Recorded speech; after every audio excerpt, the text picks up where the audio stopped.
নমস্কার বন্ধুরা, আমি সুস্মিতা এসেছি আবারও একটি নতুন ভিডিও নিয়ে। তোমরা সবাই কেমন আছো? আশা করি সবাই ভালো আছো। ইউটিউব থেকে দেখলে চ্যানেলটি সাবস্ক্রাইব করে দিও আর একটি লাইক করে দিও। ফেসবুক পেজ থেকে দেখলে পেজটি অবশ্যই লাইক করে দিও।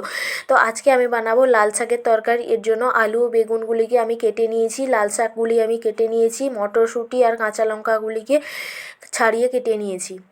এরপরে আমি কড়াইয়ের মধ্যে তেল দিয়েছি কুচি করা পেঁয়াজ। এই পেঁয়াজগুলিকে এবার আমি হালকা করে নাড়তে থাকবো যতক্ষণ না পেঁয়াজটি সফট হয়ে আসছে। বন্ধুরা, তোমরা আমাকে একটু সাপোর্ট করো যাতে আমি আরও এগিয়ে যেতে পারি এবং তোমাদের জন্য আরও ভালো ভালো আমি ভিডিও আনতে পারি। তো বন্ধুরা, তোমরা আমাকে কমেন্টে জানাও আমি এরপরে কি রান্না করব। যার কমেন্টে সবথেকে বেশি লাইক পড়বে আমি অবশ্যই সেই ভিডিওটাতে আমি রান্নার ভিডিও আনার চেষ্টা করব। তোমরা অবশ্যই কমেন্ট করে আমাকে জানিও। তো পেঁয়াজটি আমার এখানে সফট হয়ে এসেছে। এইভাবে পেঁয়াজটি সফট হয়ে গেলে তখন আমি এখানে দিয়ে দেব যে সবজিগুলি আমি কেটে রেখেছিলাম, সেই সবজিগুলি আমি এখানে দিয়ে দিয়েছি। সবজিগুলি কিছুক্ষণ নাড়াচাড়া করে এরপরে আমি এখানে ঢাকা দিয়ে দেব। তো কিছুক্ষণ পরে প্রায় 4 থেকে 5 মিনিট পরে আমি এখানে ঢাকনাটি খুলে নিয়েছি। এবার আমি আবারও কিছুক্ষণ একে নাড়াচাড়া করে নেব খুন্তির সাহায্যে, যাতে সবজিগুলি নিচে না বসে যায়। তাই আমি এখানে ভালো করে নাড়াচাড়া করে নিচ্ছি। এই সময় গ্যাসের ফ্লেমটি একটু কমিয়ে দিতে হবে যাতে সবজিটি ভালোভাবে সেদ্ধ হয়। এরপরে আমি আবারও ঢাকনাটি খুলে নিয়েছি এবং খুলে নেওয়ার পরে আমি আবারও এখানে কিছুক্ষণ নাড়াচাড়া করে নেব। তো বন্ধুরা, এই প্রসেসটি 2 থেকে 3 বার করতে হবে। এইভাবে করতে করতে আমার সবজিটা এখানে ভালো করে সেদ্ধ হয়ে যাবে এবং সেদ্ধ হয়ে গেলে এরপরে দিয়ে দিয়েছি আমি এখানে পরিমাণ মতন লবণ এবং 1 চামচের মতন হলুদ। এরপরে দিয়ে দিয়েছি আমি মটরশুঁটি আর কেটে রাখা কাঁচা লঙ্কাগুলি। এগুলি একসঙ্গে ভালো করে মিশিয়ে নিচ্ছি আমি এখানে। এইভাবে আমি সবজিগুলিকে কিছুক্ষণ ধরে নাড়তে থাকবো, সবজিগুলি যতক্ষণ না এখানে সফট হয়ে আসছে। সবজিগুলি সফট হয়ে গেলে এখানে আমি দিয়ে দেব কেটে রাখা লাল শাকগুলি। এর শাকগুলি দেখেছো বন্ধুরা কিভাবে আমি এখানে কেটেছি। এইভাবে কাটলে শাকটি খুব ভালো সেদ্ধ হবে। আমি এখানে শাকগুলিকে এইভাবে কেটে নিয়েছি।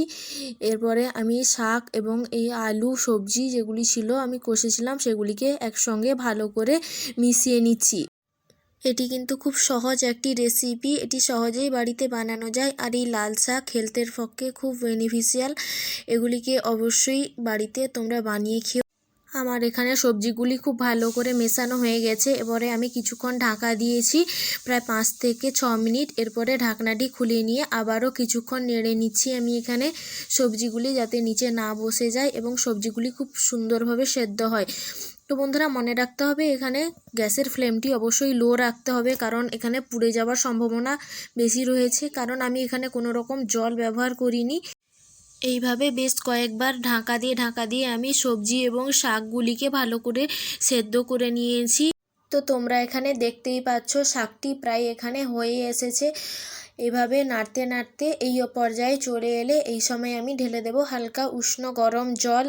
এবার আমি জলটা ঢেলে দেওয়ার পরে জল এবং শাকগুলিকে একসঙ্গে ভালো করে মিশিয়ে নেব। আবার কিছুক্ষণ আমি এইভাবে জল আর শাকগুলিকে খুন্তির সাহায্যে নাড়াচাড়া করে ভালো করে মিশিয়ে নেব। মিশানো হয়ে গেলে এরপরে আমি আবারও একবার ঢাকা দিয়ে দিলাম। এখানে ঢাকা খুলে নিয়ে খুব ভালো করে খুন্তির সাহায্যে শাক এবং আলুগুলি এগুলি ভালো করে মিশিয়ে নিতে হবে যাতে খেতে ভালো লাগে। একসঙ্গে মিশে গেলে স্বাদটিও অনেকটি বেড়ে যায় আর খেতেও ভালো লাগে। এরপরে আমি দিয়ে দিয়েছি বাজার থেকে কিনে আনা সবজির মশলার গুঁড়ো অল্প পরিমাণে 1/2 চামচের মতন। এরপরে আমি এখানে দিয়ে দিচ্ছি ভেজে রাখা বড়ি। বড়িটিকে ভেঙে আমি গুঁড়ো গুঁড়ো করে দিয়ে দিয়েছি এখানে। এরপরে আমি এখানে দিয়ে দেব ভেজে রাখা জিরের গুঁড়ো আমি এখানে দিয়েছি। ভেজে রেখেছিলাম গোটা জিরেকে গুঁড়ো করে আমি এখানে দিয়েছি। এই উপকরণগুলি সব একসঙ্গে সবজির সঙ্গে আমি এখানে মাখিয়ে নেব। খুন্তির সাহায্যে খুব ভালো করে এটিকে মাখাতে হবে।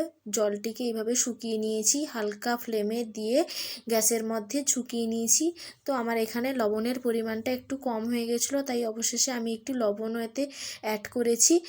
বন্ধুরা, তৈরি হয়ে গেছে আমাদের খুব স্বাদের এবং খুব হেলদি একটি রেসিপি লাল শাকের তরকারি। সবাই ভালো থাকবে, সুস্থ থাকবে। দেখা হচ্ছে নেক্সট ভিডিওতে। ধন্যবাদ।